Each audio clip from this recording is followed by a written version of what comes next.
असह्य होतंय तुला सगळं. इतका भार घेऊन फार ओझं वाटतंय ना तुला. तुझं हे सगळं ओझं आज रिकामं होणार आहे बघ. आता मी सांगतोय ना, ते कान उघडे ठेवून लक्षपूर्वक आणि शांतपणे ऐक.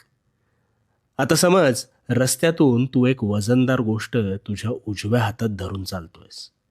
सुरुवातीला चालताना तुला तितकासा भार जाणवत नाहीये, पण जसं जसं तू पुढे सरसावतोस तसा तुझ्या हातावर अधिक ताण येतो. आणि मग अशा वेळेस तू काय करतोस तर ती गोष्ट तात्पुरती का होईना खाली ठेवतोस अथवा दुसऱ्या हातात घेतोस. का? कारण भार झेपेनासा झाल्यावर त्यावर त्याच वेळी तू तत्परतेने मार्ग काढतोस आणि त्या हातावरचा भार टाळतोस. मग यातून काय कळलं? ज्यावेळी भार होतो असं वाटतं त्यावेळी त्याच वेळेस त्यावर तोडगा काढणं हे भाग असतं. आणि हो, भार हा शरीरावर आल्यावर तू झटकून काढतोस, पण मग मनाचं काय?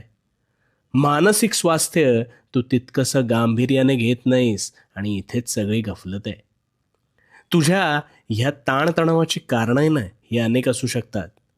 पण मग ती कारणं धरून बसशील तर त्यात तुझीच फरफट होणार आहे आणि होतीये. मग अशा वेळेस काय करायचं?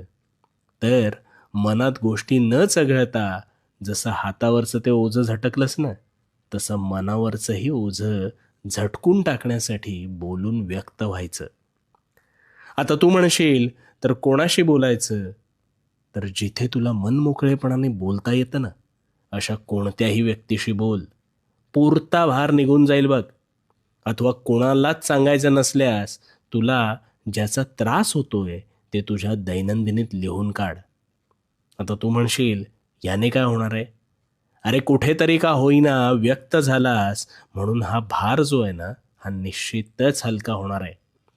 आणि तुझ्या तणावाचं जे रूपांतर आहे ते मानसिक विकारात न बदलता तू तुझ्याच प्रश्नातून इथे मोकळा होणार आहेस.